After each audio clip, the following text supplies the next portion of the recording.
In the year 70 AD, the legions of Rome had surrounded the ancient city of Jerusalem, the holy city of the Jews. Inside its vast and strong stone walls was a rebellious entourage of Jewish rebels preparing themselves to defend the holy city from the mightiest empire across all of antiquity. The rebels were all too aware of how powerful the Roman army was from their prior entanglements. They prepared their defenses for a tedious and possibly long siege. The Roman Empire, currently under the rule of the wise and cunning Vespasian, sought to end once and for all the rebellion that had burned across the province for 4 long years. By this stage in its long history, the Roman Empire was currently at its prime strength and had endless resources to draw from. Vespasian had sent vast resources and manpower to the region to quell this rebellion once and for all. The commander now leading this vast Roman army was his son, Titus Flavius, a man barely in his 30s, hardened by the campaigns in Galilee and the Jordan Valley. Titus commanded a massive host, an estimated 50 to 70,000 troops, with a third of his force being heavy Roman legions, with the other 2/3 consisting of Roman auxiliaries, local allied troops, and mercenaries from the region. This overwhelming show of force by the Romans was to send a clear message to the Jewish rebels: we will not stop until you either surrender, or the city is captured under Roman control. The Jews were undeterred. They were willing to defend their city till the last man. Titus, a competent commander, knew this all too well. Without delay, he arrayed his men up for battle and had them prepare their siege equipment. The Romans had vast amounts of siege engines capable of destroying, penetrating, or even scaling the high stone walls of Jerusalem. The sheer sight of such siege engines would have sent fear down the spines of their enemy, regardless of how fearless a stance they seemed to portray.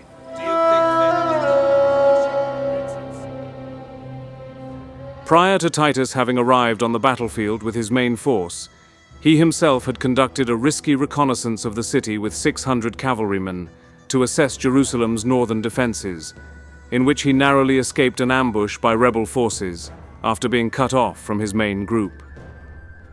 He then advanced to the western front of Jerusalem, where he established camps for his 12th, 15th, and 5th legions. His 10th legion had arrived from the eastern front of the city and prepared to establish a camp on the Mount of Olives. But as the legions halted to begin construction, and whilst some of their soldiers were unarmed, they were set upon and attacked by a combined force of Jewish rebels from the rival factions. The rival factions had put aside their differences, combined their numbers, and used this opportunity to strike first blood. The Jews relentlessly charged across the Kidron Valley, catching the 10th Legion completely by surprise. The legions were struck by projectiles and had to quickly brace themselves for the attack. Tired and hungry from their long march, many of them at the front of this attack fell in the initial melee struggle. The Jews had successfully initiated their surprise attack, and the 10th Legion was suffering significant losses.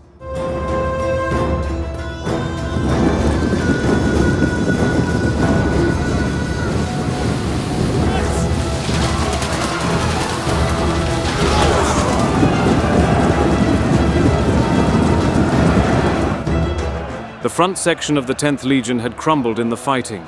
The Jews, with momentum and morale on their side, continued to press the attack.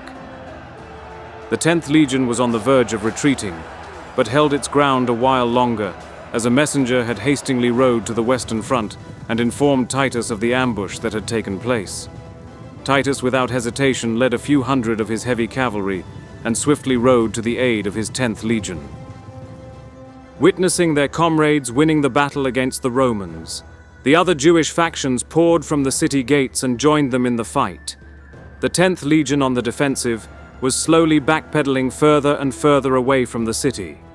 Although the Roman legionnaires were at a disadvantage given the circumstances, their discipline as well as their skill in fighting at close quarters prevented them from being utterly destroyed.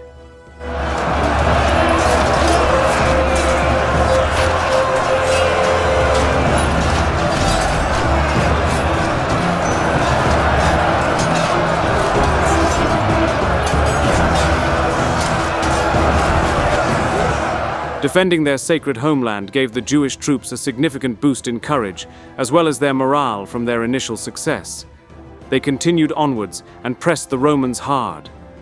Fortunately for the 10th Legion, who were near their breaking point, their commander Titus was closing in with his heavy cavalry to save them from disaster.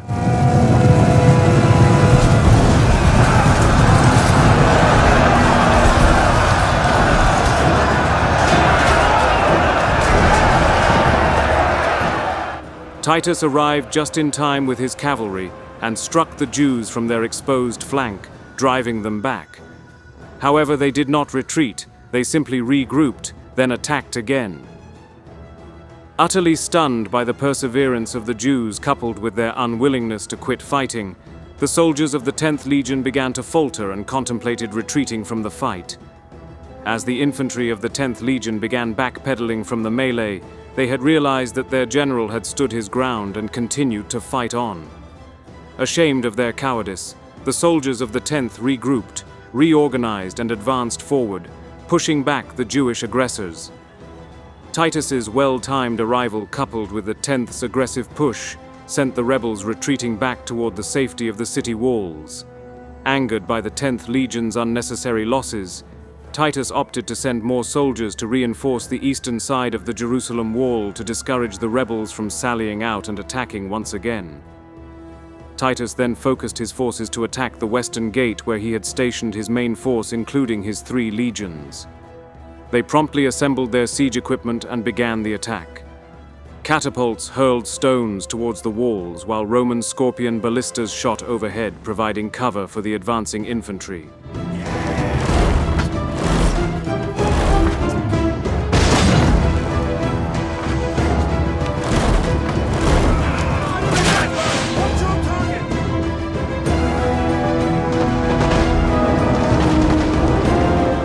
The legions formed into testudos and steadied themselves toward the Jerusalem walls. The Roman artillery fire battered the walls whilst offering cover for the heavy infantry to advance forward with their siege towers and battering rams. The Roman battering rams were modified in a way where the breaching ram was elevated at the top of the engine, which focused all of the breaching force toward the stone walls, whilst the lower half of the engine offered plentiful protection for infantry from enemy missile fire from above. The Jewish defense at that section repelled the Romans fiercely, fighting tooth and nail, making it difficult for them to breach. It was recorded that the initial attack on the western wall lasted for up to 15 days.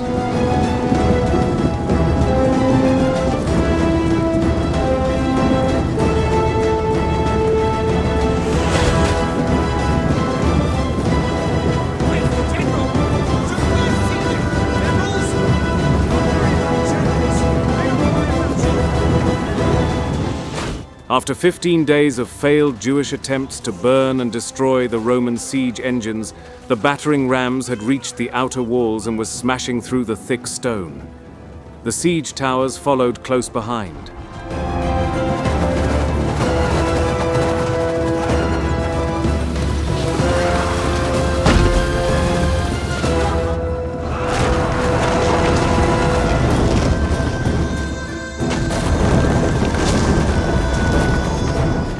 The rams had breached the walls, forcing the defenders to retreat. Roman troops poured through the cracks, whilst they also mounted the walls via their siege towers. The Roman legions in their cohesive and disciplined ranks advanced confidently like a well-oiled machine through the gaps. Such a sight sent fear through the ranks of any rebels foolish enough to try and fight them head-on. The Jewish rebels didn't have the manpower to stop such a breach, and opted to retreat back towards the inner sections behind the second Jerusalem walls. With the rebels in full retreat, Titus wasted no time. He ordered the entire western section of his army to advance cautiously into the breached section of the city, before the Jews could attempt to mount a counter-offensive. The Romans, having momentum, pushed inward towards the second inner walls. Still, though, the Jews fought desperately. They launched raids at night, burned Roman siege works. For every breach the Romans made, the defenders rained arrows and stones from the battlements, making entry near impossible. Within 5 days, however, the Roman troops breached through the middle section of the second wall. but the narrow opening left their troops trapped in the city's alleys. Jewish skirmishers took full advantage of the opportunity. Archers and slingers picked off many Romans who tried advancing through the narrow breach, and in the process inflicted significant losses, forcing the Romans to withdraw. The Romans regrouped, then rested for a while, then sent forth their own archers to deal with the threat, successfully outmatching the Jewish skirmishers, sending them retreating deeper into the fortress. With the threat neutralized, they returned with their siege works and widened the breach, then captured the area. Titus then opted to burn and destroy the entirety of the city's northern section. He gave his men ample rest for up to several days before their next major attack. With the odds not looking favorable, many Jews, primarily unarmed civilians, took this opportunity to desert the city and save themselves. The Jewish soldiers, however, were stubborn and would not abandon. With the entire northern section of the city now exposed, Titus pulled his army back, regrouped and joined his forces with the 10th Legion and other troops stationed on the eastern front. It is worth mentioning that reports suggest that while there were different Jewish factions defending the city in unison, they had serious problems with infighting for overall control of the city between the rival factions of Judea, Galilee, and the Zealots. For a short time, though, they had temporarily put their feud aside and united only when the Romans began battering Jerusalem's walls. Titus had offered the rebels to surrender the city peacefully once again, but they refused, fearing humiliation, torture, or even crucifixion if captured. When hostilities resumed, Titus constructed large siege ramps at the Antonia fortress, made of soil and rock. When his troops and siege equipment advanced, they were struck by Jewish artillery that they had stolen from the Romans a few years prior and brought back to the city. In the time it took the Romans to construct their equipment, as well as the ramps, the Jewish rebels sent crews to dig under the city walls right below the Roman siege ramps. Once the oncoming siege equipment began closing in, the digger crews, or sappers as they were known, set their newly constructed tunnels on fire, which destroyed the freshly constructed wooden beams. Once they collapsed, then all of the soil and rock above came crashing down, which swallowed the Roman siege engines, destroying them immediately. Titus had lost all patience. He resorted to a more strategical approach. He ordered a circumvallation wall be built, a full enclosure of the city, 5 miles around, to starve Jerusalem into submission. This impressive structure was constructed in a mere 3 days, and had manned defensive towers stationed every few hundred meters. The message by the Romans was clear. No one could enter or leave the city. Cut off from necessary outside food and supplies, hunger struck, then famine. The city was weakened and desperate. With a weakened garrison, Titus knew now was the time to attack. He ordered his legions to once again assault the Antonia section. The legions fought hard and had a stroke of luck. The tunnels the Jews had dug under the fortress to bring down the Roman siege equipment had left the surrounding soil and foundation weak and exposed to the elements. When the legions began their attack on that section of the Antonia fortress, the sheer weight of the stone structure, coupled with the thousands of armored soldiers, brought down sections of the wall, allowing the Romans to breach and storm inside. When it was breached, Titus ordered the destruction of the Antonia fortress.